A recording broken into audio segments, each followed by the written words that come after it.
You're listening to the Options Insider Radio Network, the home of the Options Podcast. For more quality options programs, visit theoptionsinsider.com or search for Options Insider Radio Network in your podcast provider of choice. Listeners can also access all of our programming through our mobile app available in the iTunes and Google Play stores. Select programs are also available via live stream at mixlr.com/options-insider. That's mixlr.com/options-insider. Don't forget to follow along with your favorite programs and submit your own questions for the hosts at twitter.com/options, stocktwits.com/options, facebook.com/theoptionsinsider, or via questions at theoptionsinsider.com.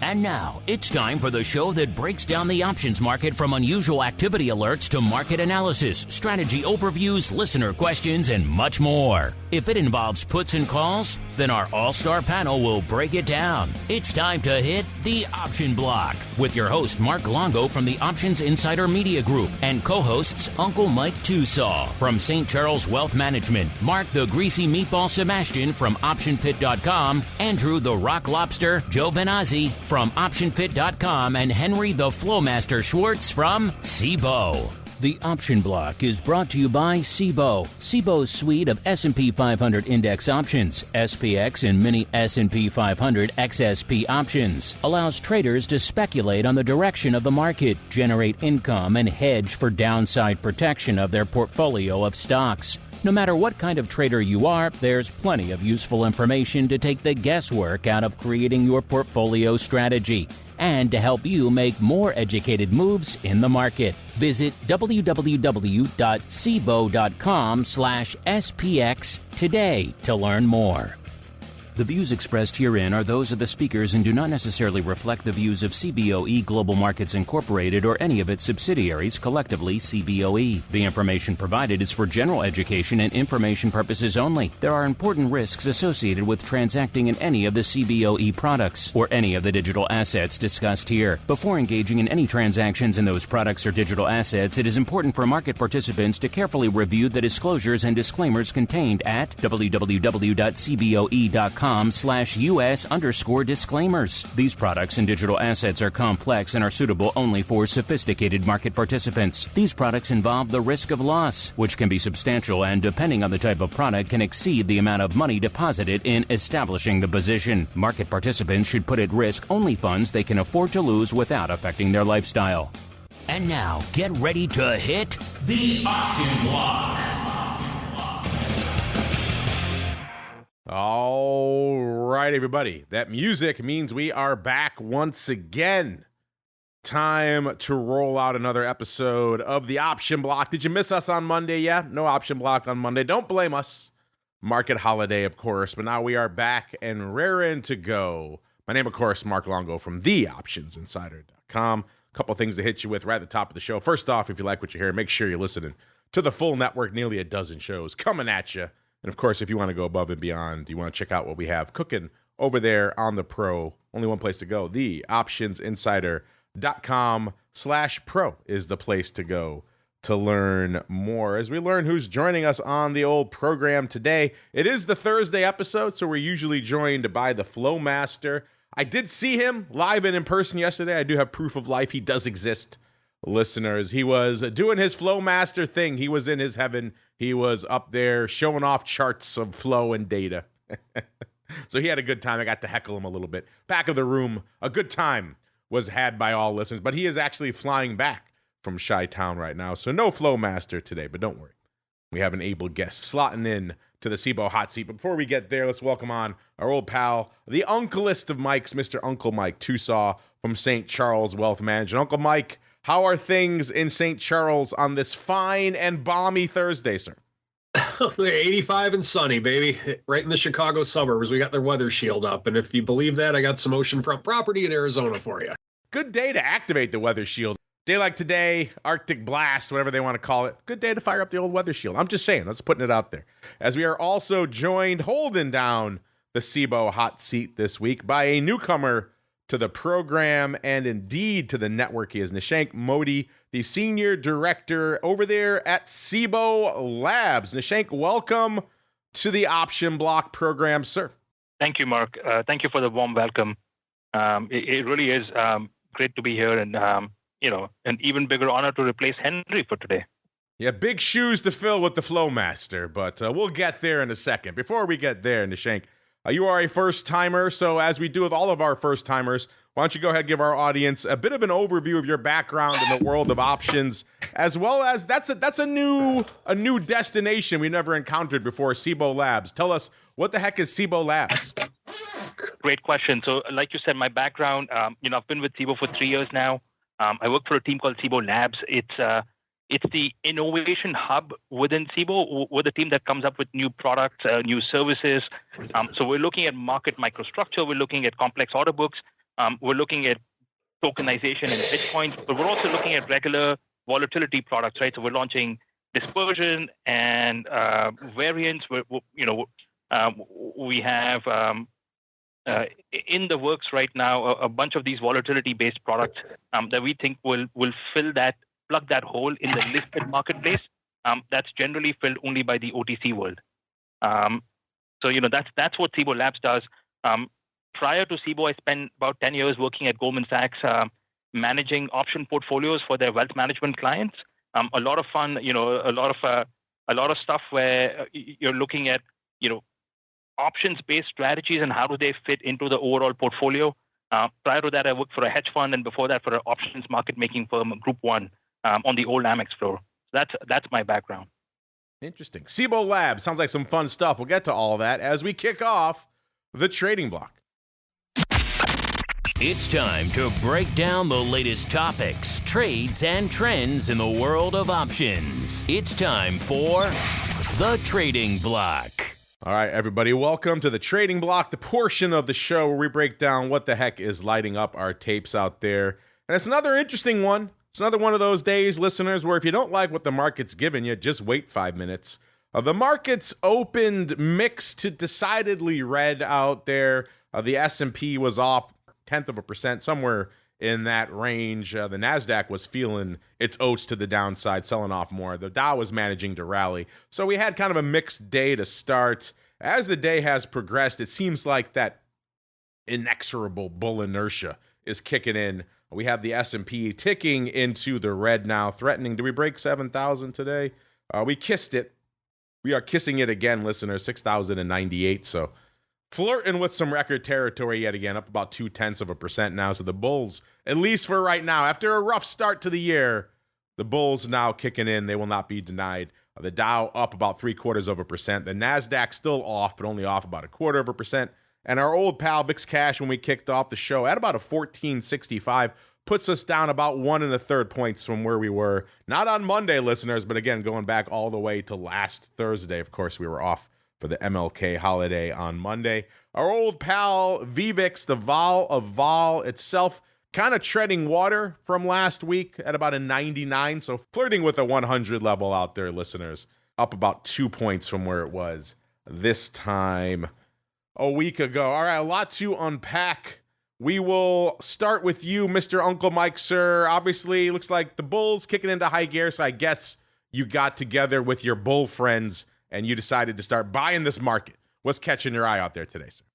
All right, perfect. I was hoping you'd have me go second, just because of the fact that I need like a 2-point rally right now in the S&P to be able to say my trademark statement. That's why I went to you first, so you couldn't say your trademark statement. It's killing me. I'm watching the streaming. I'm watching my real-time charts right now, and it's killing me that I can't say it. I'm like literally 1.3 points away from being able to say it. But if all of a sudden I say it during... I might stop in the middle of my analysis here to say my thing, but we'll see. But anyway, we're knocking on the door of all-time highs again. We did hit a new all-time high yesterday, just by a tiny amount. So it appears that there is some type of resistance at the 6,100 level in the S&P 500. So we do have that. We're getting a little bit of a sell-off, not a sell-off, but we are today. Bonds are down slightly. Precious metals, my beloved silver, is down a little bit. And it looks like the market's really, we're rallying back to where we were when we had the all-time high a couple months ago at the 6,100 level. And so we just staring at the screen, it just can't quite seem to get over the hump, break on through, whatever analogy that you want to use, or at least for the last couple days. So it'll be interesting to see that. We do have the VIX down a little bit today. We're in the 14s right now with the VIX. So if you are a premium buyer, the opportunities are becoming greater with the VIX going down as it has. And then a couple of names that are actually sticking out and kind of lighting up my tape lately. JP Morgan's one of them. They're at the 265 level, so they've been moving quite a bit lately. They're kind of the star of our covered call portfolio in that they're continuing to perform very well, getting called away last month, and so we're still having to continue to just chase them a little bit, not a lot, in terms of selling higher premium the following month. But obviously, that's a good problem to have in the covered call world.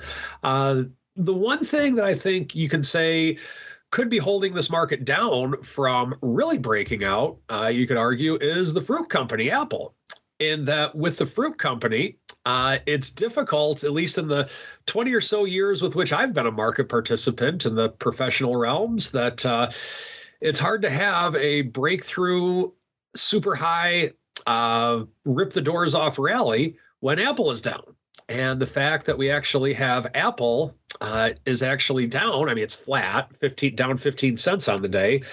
So it's hard to have that without Apple. Now, what are some things that could drive up this market? Well, of course, that you look at a few things like you have Netflix is up 2% on the day. It's up $20. Not so much today, but yesterday we had a big rally in Microsoft, up almost $4 or up almost 4%. And today it's down $3, which is not a lot to give back considering how much it actually was up yesterday. And just so you know, never before in the history of the entire stock market has there ever been a better time to sell than right now. This is the first time in the history of the option block that a new all-time high has actually happened when I'm doing my spiel on the trading block. This is an exciting day, folks. I'm actually announcing to the world an all-time high in the market as we speak. Now, of course, it doesn't necessarily mean that it is the best time to sell, but because of the fact that it is an all-time high, never has there ever been an better time to sell than right now, and I'm going to end on that. I thought we could sneak it in there. You would just miss it. But alas, you got together with your bullish club, your little Facebook group, your conspiracy group of bulls, and you conspired to hit the print right as you were talking. Right as you were talking. So well done to you, sir, I suppose. I tip my cap to you. But I have my eye on you. I'm watching you and your cagey group of bulls out there. As we go on back to the Cboe hot seat, Nishank, what is catching your eye out there in yet another wild day and a wild market to kick off the year? I know, right? It is crazy. I mean, Uncle Mike just said, we hit an all-time high, 6,100 and change. And as we approach these all-time highs and make these all-time highs, we're seeing downward pressure in volatility. So, VIX, which was trading between 18 and 19, 20, not so long back, is now in the 14 to 15 range. My own views is that's a fairly priced volatility number right now. When I see VIX going over 17, 18, even in that low 20s range, you see all those vol sellers, the opportunistic vol sellers come out of the woodwork, and trying to take use of that or advantage of the higher vol levels. And typically when I see VIX or general SPX volatility down in the low teens, 12, 13, you see a lot of these calls for stock replacement, which is effectively just sell your stock and buy a call instead and get that free downside protection from owning long calls. We're in between those two levels. We're not quite at the 12 range. We're not quite in the 18 range. We're in between where vol is priced right now. If you asked me, hey, Nishank, you have $1 million. What do you want to do with it using options? I'm not quite sure if I want to buy options or sell options here. I'm kind of torn in between, and that's why I say I think vol is fairly well priced. It depends where it goes from here, especially with that downward pressure on volatility. Nishank is undecided. Are you folks undecided out there, listeners? Let us know what they're not undecided on, Uncle Mike. Our chat was liking the fact that it seemed like I managed to deny you of your trademark spot, but alas, you managed to get it in. And some of our chat liked that too. So you have a couple Uncle Mike fans in the chat, but most of them are on my side. They're trying to keep you away from your future. Why are you trying to hold the market down? You realize that all of our... Anyway. I'm just being a killjoy. I want no one to have any fun. That's what I'm doing. Pretty much. That's what it seems. You're trying, that's for sure. Well, at least I got a bunch of killjoys with me in the chat, so we're all having fun. We have our own group to counter your cabal of bulls, Uncle Mike. I'll go buy some puts. Lurking there. That's what it is. It's never been a better time to buy puts than right now. There you go. All right. Let's keep rolling. Let's see. Are folks out there buying puts? Are they trading anything out there today? Let's go find out, listeners. And if you fired up the VIX right now and asked that question, you might ask yourself, are they trading a lot? Now, it's not quite what it was in December when we had to shake the machine to make sure it was still on. VIX is doing more numbers than that, but it's not quite lighting the world on fire. I guess we've seen a few of these whipsaw intraday type swings now just this month. And this is by far the least, not the most aggressive of any of them. So maybe that's to blame for a little bit of the lighter numbers out there. Either way, VIX, respectable, but not lighting the world on fire today. 337 on the tape. That sounds even lighter when you hear that the ADV is back up to 861. So kind of roaring back to life there on the ADV side, starting to threaten 900K again. So 337 looks a lot lighter when you see it in that context. By the way, what's lighting it up out there today? If you said the July 50s, 68,000 of those bad boys, you are the winner chicken dinner. Yes, 68,000 of the July 50s were going up today for 68 cents. So 68,000 for 68 cents. There you go. It's a lot of symmetry in the market today. That was a weird one. So we had to go do a little bit of digging. So are folks really just slinging 68,000 of the July 50 straight up? They were all openings. That is opening paper. But it looks like it was against, if you could say it's against, because it's a very slight ratio if it is the ratio. But it looks like it might have been a 1950, so 19 calls versus 50 calls, roughly 1/8 call ratio spread, risk reversal, call it what you will. When it's that wide, it kind of is a risk reversal. But looks like it went up for about $1.41. 1,300 by 10,000 times, a bunch of times out there. Again, the total on the July 19s is less than 10,000. So it's roughly 1/8. I think it was about 8,000 by 68,000, somewhere in that range. So, but that seemed like a good question to ask you folks out there. You are the ultimate arbiters at the end of the day. So right now, Flash Poll is live. We'll keep it going after the show. So if you listen on the podcast on demand, you can vote too. Go over there, add options. We're asking you quite simply the VIX July 50s trading for 68 cents today. At that price, are you a buyer? Are you a seller? Are you just not interested? Or we got a little clever for those of you listening to the show. Do you prefer the 1950 1/8 call spread for $1.41? It's very specific. You kind of got to be listening to the show to get that one. Nonetheless, 6.3% of you are voting for that one right now. We have a tie for number one, though. Our audience can't make up their mind. Roughly 38% each say they want to buy them and they want to sell them. 18.8% say they can't really make up their mind. And 6.3% of you right now say you're down for that 1/8. That's a funky one. First off, it's very wide. You know me, I don't like them that wide. I like them a little bit tighter. And then 1/8, you're paying for it. Also, maybe you dial that ratio back a little bit and you get it for close to even. 1/6 and you're close to even now. I don't know. The ratios people come up with sometimes are intriguing, but that's why we do the show, listeners. And that's pretty much it on a not that active day, unless you're really excited about 20,000 of the May 14 half puts. SPY right about in the sweet spot zone right now, 4.3 million contracts. That's about exactly what we expect this time of the show, listeners. The ADV, 9.1 million out there, so SPY's got a little way to go. The S, a little light, 1.55 million. We expect about 1.75 million right about now. The ADV right around 3.5 out there, so Got a little ways to go on the S as well. Small caps, after kind of lighting the world on fire for a while, that ADV getting up north of 1.7, nearly 1.8 million, which if you know small caps, that's a lot of paper. That's nigh on unsustainable, I would say. Starting to come back to earth a little bit. Only 695 on the tape right now. The ADV coming back down a little bit as well, down to still a very high 1.66 million. 1 million in the past was a pretty high ADV for small caps. So small caps kind of lighting it up right now. And the Qs, 2.25 million, also pretty much exactly where we expect them this time of the show. The ADV about 4.25. So it's got about exactly 2 million to go on the day. Can it get there? If past is prologue, the answer is yes. Let's go out to the top 10 most active lists. Let's see what is lighting up our tape in the single names out there today. Cost you about 250,000 contracts to break into the top 10. So that is, dare I say it, respectable. I would call that respectable. Not blowing the world apart, but also not asleep 150 like we see, midsummer type of thing. That gets us to our old pal Netflix. It's probably earnings season if Netflix is lighting up our tape out there, and that is the case. The Widowmaker back on fire, up nearly 20 handles right now, 1990 or about 2.1%, trading right around 974. So a banger day for the old flicks at number 10, 247 on the tape for them.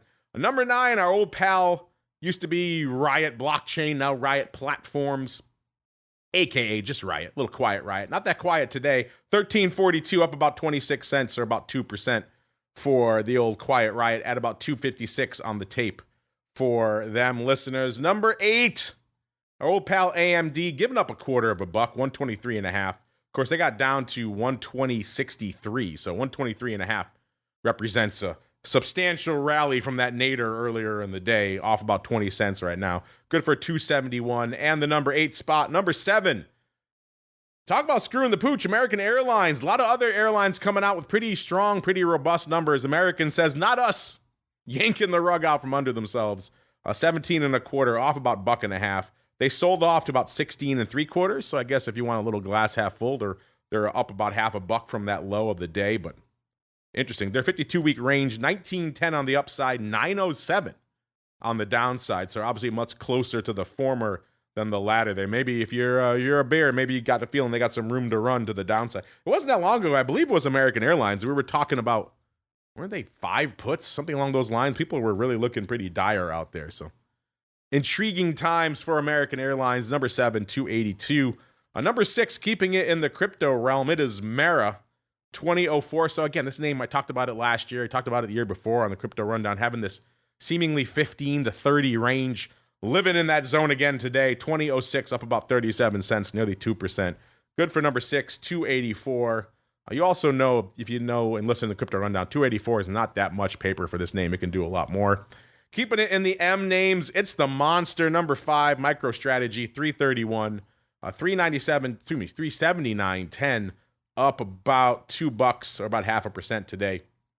A wild day out here for MicroStrategy. Just a wild, talking to some folks at this conference I was at yesterday with the Flowmaster about how MicroStrategy is still the only real crypto outlet that a lot of RIAs and financial planners, that their custodians will allow them to buy. So they think it's riskier to buy the spot Bitcoin than this elaborate, I won't say Ponzi scheme, but this elaborate self-fulfilling prophecy of buying Bitcoin, taking out money to buy Bitcoin, and then going out. Bitcoin appreciates because you buy it, rinse and repeat. It's safer to do that to a lot of RIA custodians than it is to just, let's say, buy the spot or buy the spot with a put. Yeah, just wild times out here, listeners. But nonetheless, MicroStrategy rallying today. Number 5, MSTR.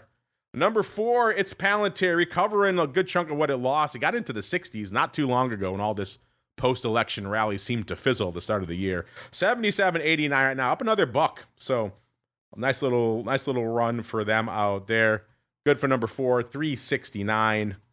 Number 3, it's the fruit company, as Uncle Mike was alluding to. They've kind of been weighing stuff down out there. Uncle Mike accuses me of being the killjoy, but it's Apple. They're the buzzkill out there. They got as high today as 226.81.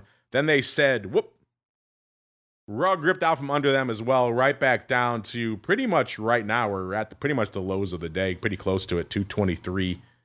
Actually, 223.75 right now. The low was 223.25, so they were $0.50 lower earlier. So, yeah, Apple definitely the killjoy out there in the market today. Number 2 and number 1, you could probably guess them. Number 2, Tesla, 1.25 million, 412.25, off about $3. Kind of light out there for Tesla today. And speaking of light, Nvidia also pretty light, only about 1.65 million contracts on the tape. That's a rounding error for Nvidia. Nvidia also off right now as well, right around 156, off about $1.10 right now. They got as low as 143.75 out there today. So not exactly lighting the world on fire on the single name front. That said, we are back in it, listeners. So if you're hot and bothered by a little bit of earnings action, we got you covered over there on the website. A hot week this week, Tuesday.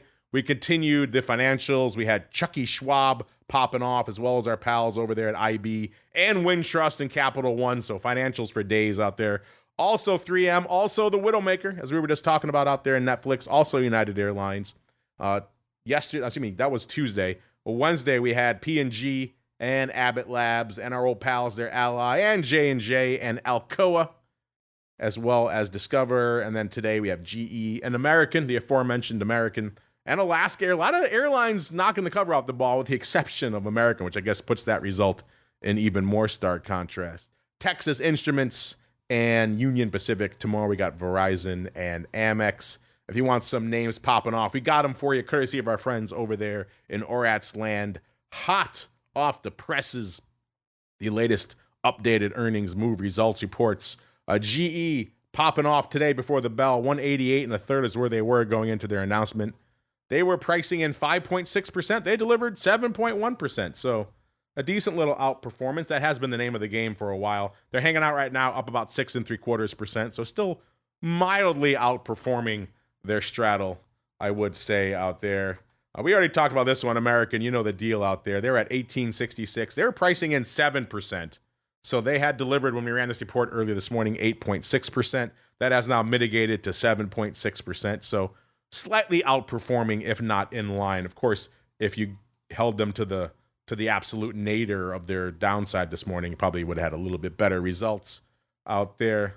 Let's go out to the hot world of rolled aluminum, aka Alcoa, aka what used to be the kickoff name for earnings season. I don't think anyone's really waiting for the number from Alcoa anymore, unless you're really hardcore into the old aluminum.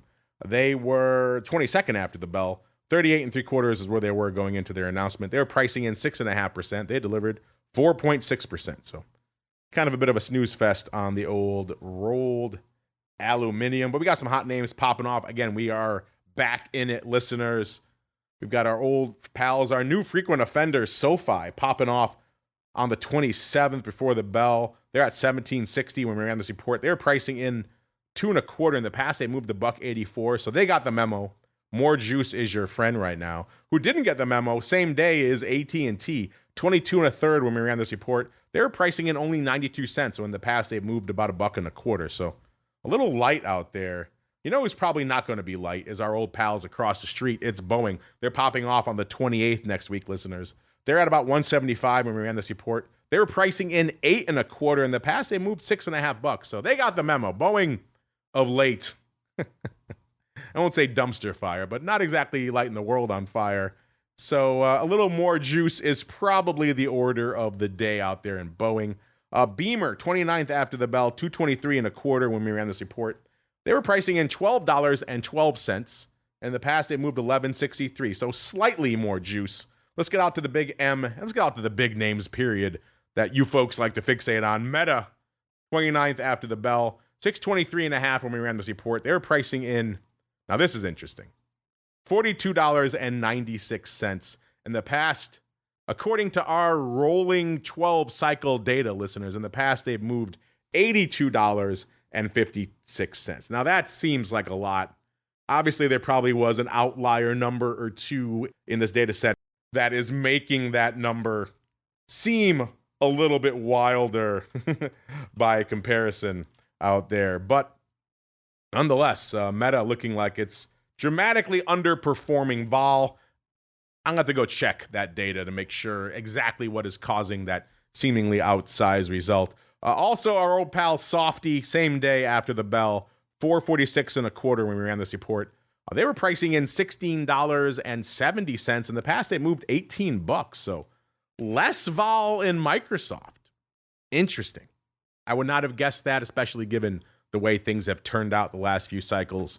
More vol seemingly has been the order of the day. Tesla, 29th after the bell, 415, pretty much even when we ran this report. They're pricing in 38 and 3/4. In the past, they've moved 44 and 3/4. My goodness, exactly $6 less vol in Tesla.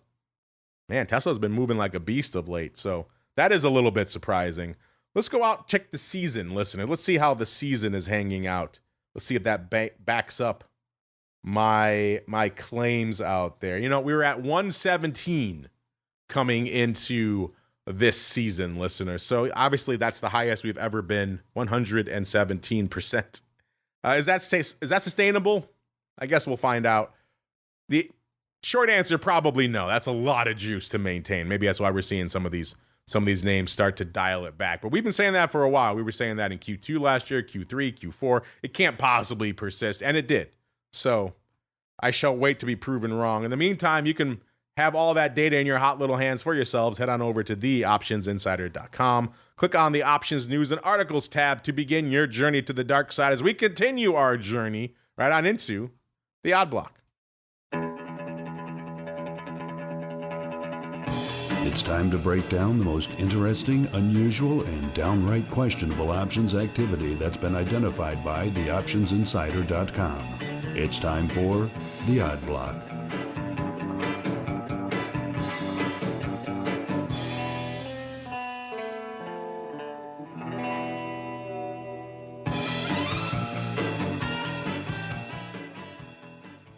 All right, listeners, let's get down to business with some unusual activity. Our old pal, the Flow Master, like we said, flying back to New York. Nishank bravely stepping in to the breach. Let's see what he's uncovered for us today. Let's go out to a name we haven't talked about in a while. Our old pal, VALE, a.k.a. VALE, of course, the Brazilian metals and mining name. I haven't talked about this name in a while. Ticker symbol VALE, of course. We like to call it VALE just for fun, even though it is not VALE, Colorado. 888 today, pretty much unched on the day. On the year, it's been a bit of a rough one for our old pal VALE. It was trading pretty much $14.50 a year ago, so it's off over $5, or about 36, almost 37% on the year. Most of that has been straight down. They attempted to rally it back in September. It went from $9, about $9.91 up to about $11.80, so almost $2 rally in September. And that was kind of it. The rest of it is right back down again until even post-election it's been continued to sell off. It looks like it has bottomed out recently at 838. So if you want to look at the glass half full, it's up exactly $0.50 from that low right around January 10th. But other than that, it's been a whole bunch of red on the tape. That said, Nishank, looks like you uncovered some paper that may be leaning the other way, sir. What did you find for us? Yeah, so this one's really interesting, right? Earlier this morning, we see this fairly large trade, 10,000 by 20,000, 1/2 call spread go up on the Jan 2026 15 by 20 strikes.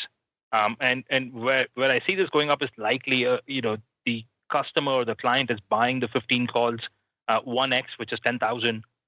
Actually, I apologize. It's 20,000 by 40,000. It's double the size that I just mentioned. So they're buying 20K of the 15 calls and selling 40,000 of the 20 calls. Very interesting. It's an extremely bullish trade up to that certain point, especially since Mark mentioned we're trading at 8 and change. With the $15 strike on the calls, that's 2x, roughly 100% higher than where we are right now.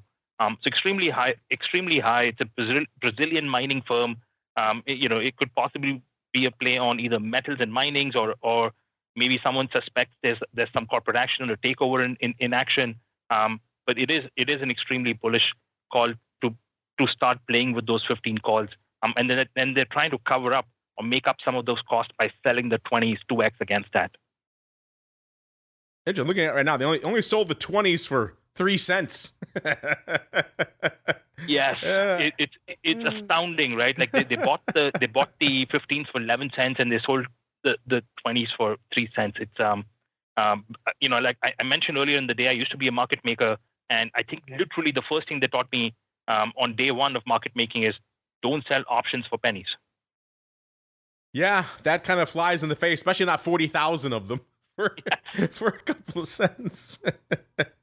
I would say this is your kind of standard, stock repair, but it's pretty far out of the money stock repair if that's what they're doing. I mean, the stock's trading sub 9. They're buying the 15s and then they're selling the 20s 1 by 2, listeners. So if you're doing stock repair, I don't know, usually you tend to do it a little bit closer to where the stock is trading. That's kind of the name of the game. If you get back to 15, you've already kind of made a lot of your money back. You don't need the stock repair. So I don't know. It's kind of an interesting choice. The one good thing I can say about it is they're not really paying a lot for this. They paid 13 cents and 3 cents. So obviously they did them 2x, so 6 cents selling the 20s. So I guess if you want to look at it as a very cheap outlay, but at that point it's so cheap, why are you even selling the 20s? Just buy the 15s and go to town. That's an interesting. I would call it a stock repair, but it's so far out of the money. I don't know what you call it, but it's a 1 by 2 in a name that's been beaten up pretty badly. It has all the hallmarks of a stock repair. Just maybe the strikes and the prices are a little wonky, sir. What do you think? Again, like this is going back to what you said. This is one of those instances where I almost say don't sell those 20 calls, and instead of buying 20,000, buy 15,000 or buy 12,000. If you have a set amount of premium that you want to trade and put towards this trade, you're almost better off just doing the outright call buying than making it a 1 by 2 and taking on that additional risk. Yeah, the 15s are cheap enough. You don't need to sell the 20s for 3 cents. Yeah, that's an interesting one. So there you go, listeners. If you think our old pal VALE, a.k.a. VALE, is going to turn around, you can just go straight buy the 15s if you're so inclined. That's a hell of a move. You need the stock to pretty much double over the course of the next year to make those even relevant, let alone selling the 20s. But intriguing stuff nonetheless. Let's keep rolling out to another name. Let's go out to our old pal. We haven't talked about this one in a while either. This is AKAM Technologies, ticker symbol AKAM, AKAM, trading 95 and a quarter, up about 15 cents today. On the year, it's another one's kind of had a lot of red on the tape. It's off about almost $30, about $28. That's about 23%. It was 123 and a quarter a year ago, got up as high as 129.16, and it's kind of been mostly down from there. Had a little bit of a resurgence in the summertime. It got down to $88 in June, and then by October it was 106, so it had rallied about $18, and then it kind of fell out of bed. And it's been trying to rally ever since, but it can't really maintain this lift, hanging out 95 and a quarter right now.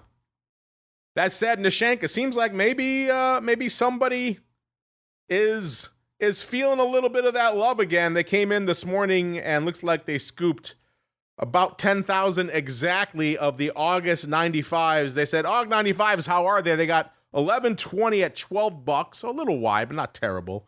They ended up going up at 1175, so probably a buyer on these. I'll have to go dig into the execution a little more to make certain. I don't think they found 1175 buyer to overwrite these bad boys. It also is the at-the-money strike. The stock was right around 95 when they put these on. This is about a 38 vol.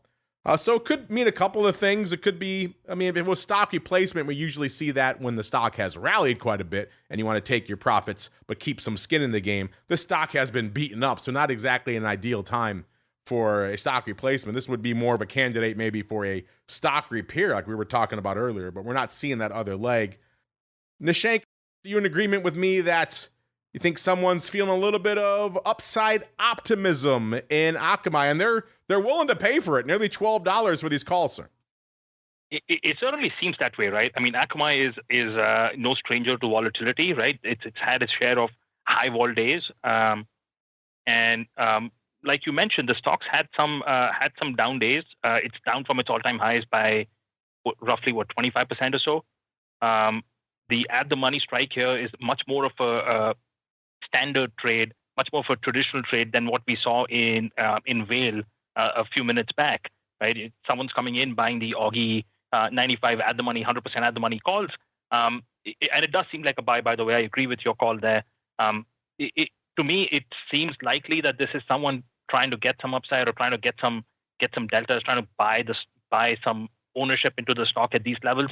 I wouldn't rule out stock replacement just because if you've held the stock all the way through and you've seen it come down, maybe you want to buy puts or buy some protection, and you're selling the stock for whatever tax purposes or whatever your reasons are, and you're replacing it by these long calls. It is possible, although I'd say it's likelier that someone's just taking a bullish bet on this outright.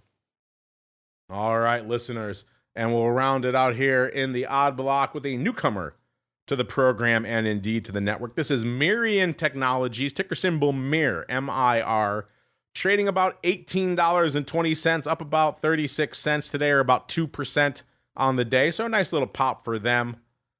This is a name, by the way, they're in the nuclear measurement and detection industry. So obviously anything nuclear over the last 6 months to a year has been pretty hot.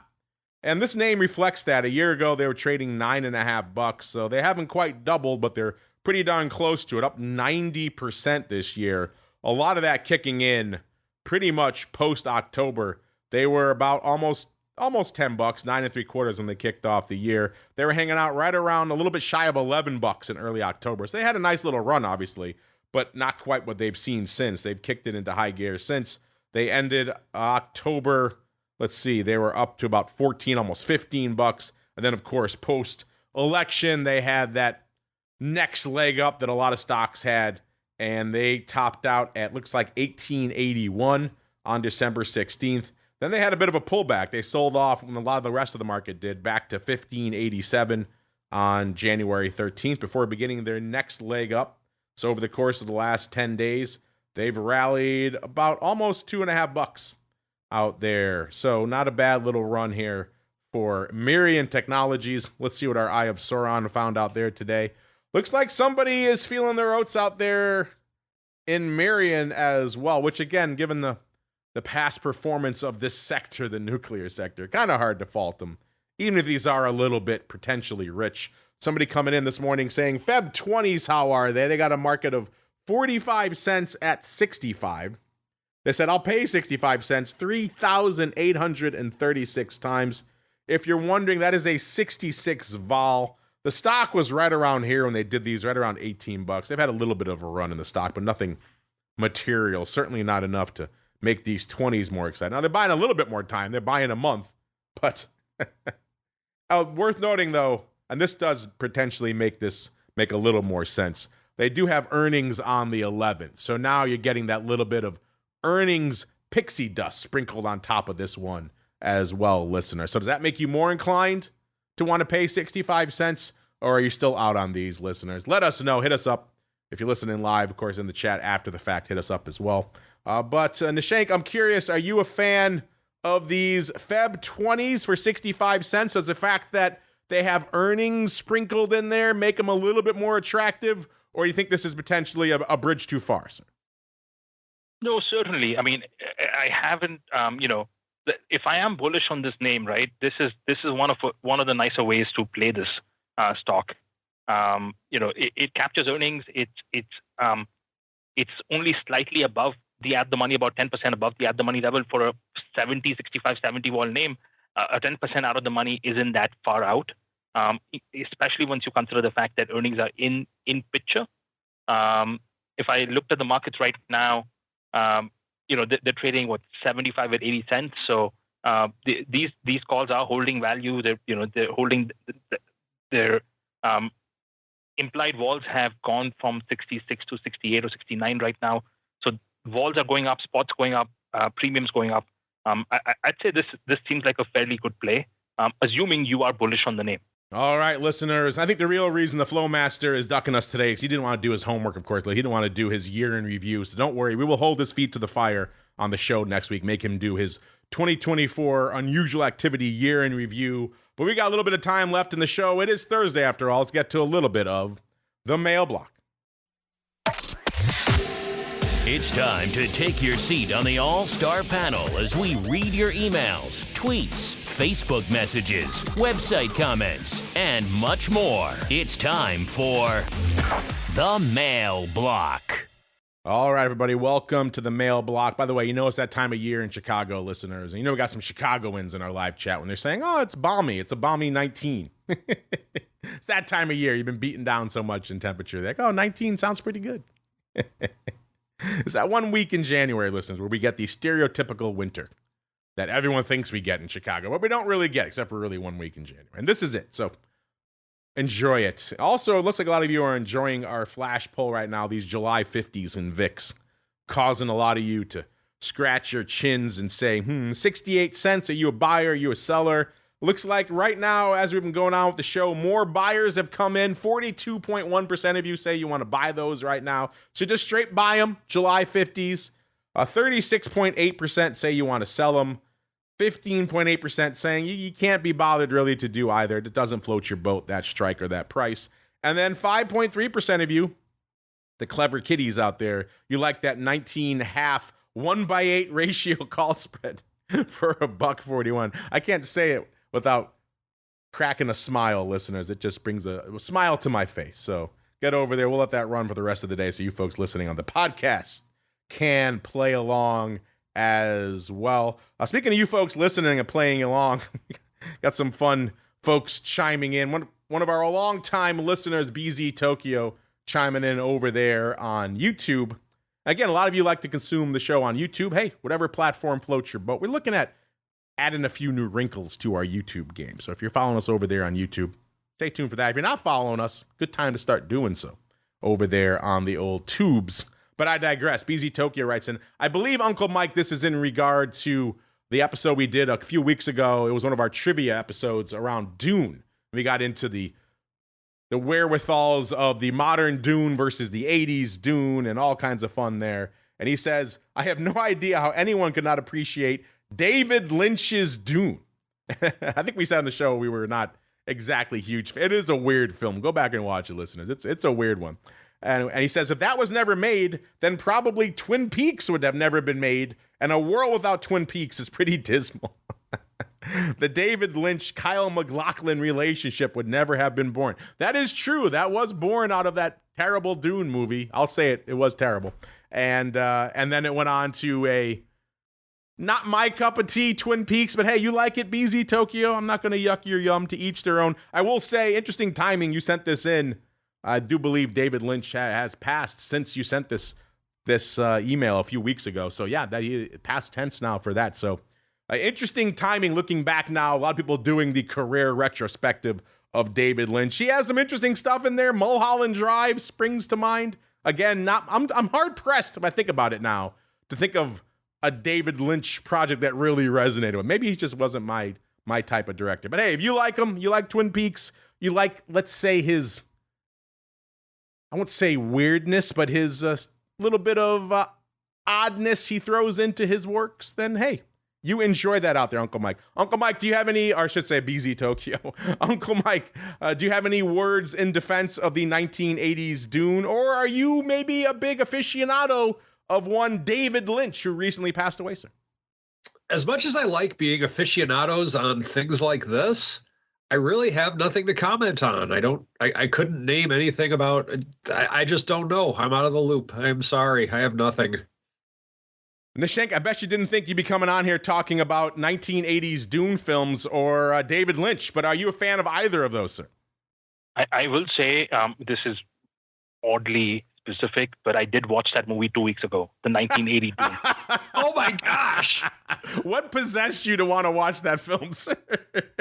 I was trying really hard to get my wife into the Dune series, and this is what I chose, and it really backfired. So I was going to say, that's the wrong way to go. Do not start with that one. The modern ones, if you're going to go with any of them, I think the modern ones are a better entry point. That one's kind of tough, even for people who like Dune. I mean, unless you want to see Sting in all of his acting glory. and it took me a few minutes to recognize. I'm like, wait, I know this guy. Yes. But yes, I it's a terrible movie. Don't watch it. It is pretty much a terrible movie. Hard, don't want to speak ill of the dead, but that film, yeah, sorry, BZ. I think we're 0 for 3 on that one. Just not a fan. But hey, if it spawned a relationship you love, so much the better. Speaking of a little bit of love, we got this coming in from Ron. I'm not sure where this came in from. what platform. Just Ron. Ron just wants to say, thanks, Mark. Just wanted to let you know that you're a great host. You bring a happy, funny, and positive energy to a topic that could be quite boring. I really enjoy it. Well, thank you very much, Ron. I appreciate that. We do put a lot of effort into these shows, and you're right. Some days it can be challenging to make something compelling out of what the market is giving us. So we appreciate all you folks who take the time to appreciate that effort that we put out on your behalf. Thank you very much. As we keep on rolling and go around the block. It's time to tell you what we'll be watching on our trading screens until the next episode. It's time for Around the Block. All right, listeners, welcome to Around the Block, the portion of the show where we tell you what we're keeping an eye on until the next episode on Monday. And hopefully you took Uncle Mike's advice and sold, because we have dipped about a point and change since then. So if you missed your opportunity to sell at the best time ever to sell stocks, there you go. It's gone. Market in a tailspin now. Now we're about pretty much unched from where we were at the start of the show, listeners, in most of the major indices and in our old pal VIX Cash as well. So not a ton of evolution during the show. That said, Nishank, as you're looking out into the markets in the weeks and indeed months to come for you, what are you keeping an eye on, sir? Honestly, I'm keeping an eye more on President Trump's Twitter and his speeches and his policy statements. They seem to affect the markets much more than anything else. He started speaking, I think, at 11 a.m. Eastern time today. And I believe, and I don't have data to back this up yet, but the reason we've seen flows being fairly light in the options market is because no one really wanted to trade before they heard what he has to say. So that's really my focus right now, just seeing what Trump says and follow along. That's true. We are back in a very much tweet-driven, Trump-driven market. I don't think anyone really came on here over the last 4 years and said, I'm really waiting to see what Biden says today before I trade. But you're right. In a Trump market, you kind of have to see what he's tweeting about that day before you put on your position. So intriguing, maybe a little bit of the Trump effect. Maybe one of the reasons why VALE went to die the last time he took office, listeners. Hopefully we don't see a repeat of the single-digit VALE. Nobody wants that. But Uncle Mike, sir, what are you keeping an eye on until the Monday episode, sir? Besides going home immediately and watching Doom from the 80s. I kind of want to see it now. As bad as you guys say it is, I mean, I don't know. Kind of makes me want to see how bad it could be. If you're down for a little hate watch, then it's a good film for that. If you want to hate watch, if you want to see Sting in all of his acting glory, then by all means, go for it. I'm intrigued. With that being said, just watching to see if we can continue to make all-time highs, and then just keeping an eye on the bond market. I think that's going to really tell the tale of a lot of things for 2025. All right, everybody. That music means we are unfortunately done with this show, listener. But don't worry, if you want more content in your lives, I'll be back in a little bit with our friends over there at CME to talk about all things futures options. Let's lighten up the futures markets today. I guess we'll find out in a little bit on TWIFO, so stay tuned for that if you're listening after the fact, of course. Just hit next. It'll be there waiting for you with bells on your platform, your device of choice. But before we go, Nishank, you did an able job filling in for the Flowmaster, sir. Well done. Even if your movie choices for your wife a little bit questionable, but we'll put those aside. By the way, sir, guilty as charged. I'll give you an extra bonus fun point if you want as well here. We were looking here. We've been taking a lot of the pulse of our audience and a lot of our network guests and co-hosts in terms of their viewpoints for where they think volatility will close at the end of the year. It's been a fun game we've been doing for a couple of years now. We had a lot of listeners and indeed one network guest get bullseyes last year on the VIX closing print. So Nishank, if you're feeling bold, if you're feeling brazen, and you want to dare hazard a guess for where VIX will close at the end of the year, sir, have at it. The floor is yours. 16.75. Wow, right at it. All right. No messing around. 1675. Not a bad level. I was close to that level last year, and nearly won for me. I was second place, I do believe.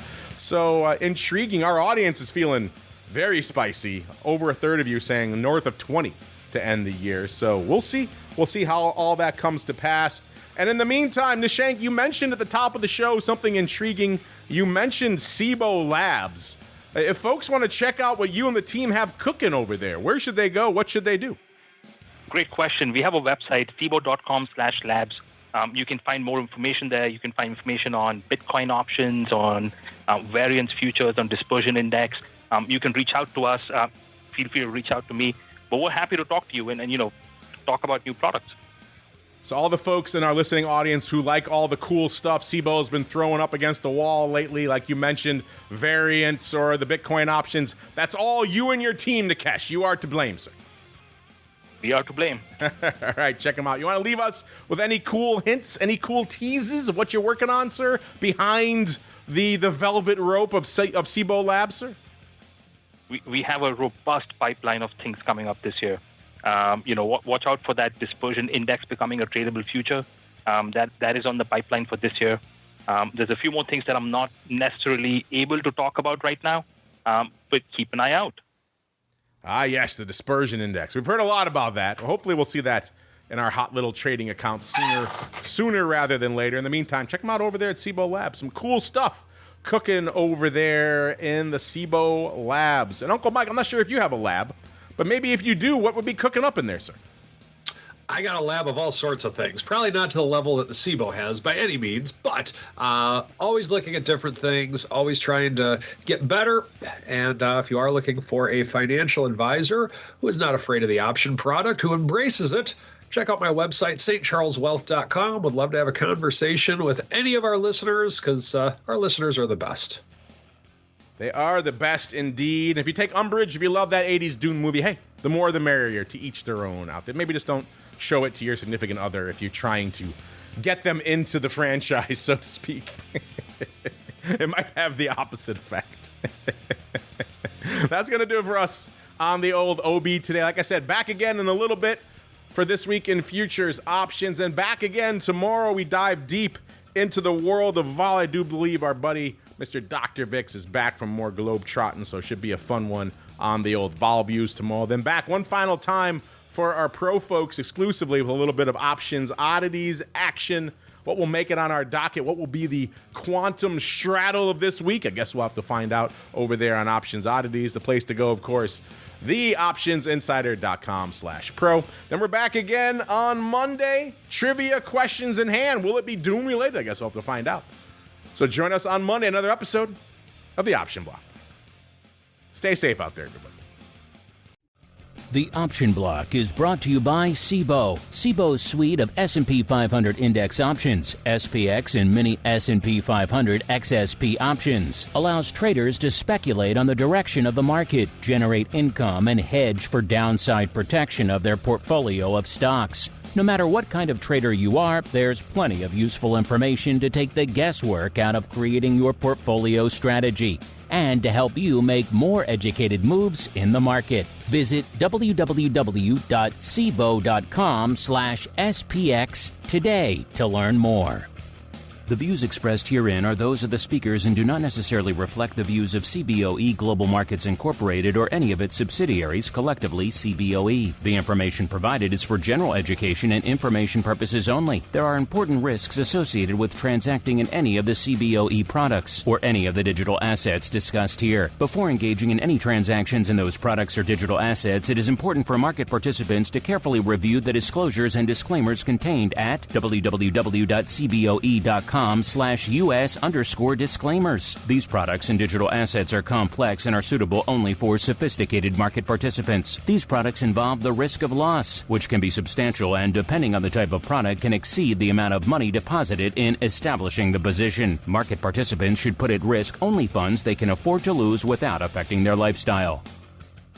You're listening to the Options Insider Radio Network, the home of the Options Podcast. For more quality options programs, visit theoptionsinsider.com or search for Options Insider Radio Network in your podcast provider of choice. Listeners can also access all of our programming through our mobile app available in the iTunes and Google Play stores. Select programs are also available via live stream at mixlr.com/options-insider.